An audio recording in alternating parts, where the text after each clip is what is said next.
తిరుమలకు సంబంధించి తనకు సమాచారం ఇస్తున్నారని టీటీడీలోని కొందరు ఉద్యోగులు, స్వాములు, పండితులను బెదిరిస్తున్నారని వైసీపీ సీనియర్ నేత భూమన ఆరోపించారు.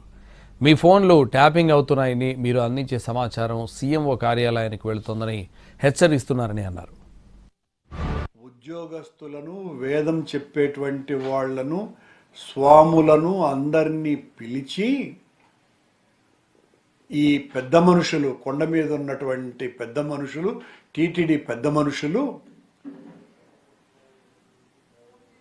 మీ ఫోన్లన్నీ కూడా ట్యాప్ అవుతున్నాయి, మీరు ఎవరెవరికి ఫోన్లు చేస్తున్నారు, కరుణాకర్ రెడ్డికి ఏ రకమైనటువంటి సమాచారం ఇస్తున్నారు, అవన్నీ కూడా ముఖ్యమంత్రి కార్యాలయానికి నేరుగా వెళ్ళిపోతున్నాయి.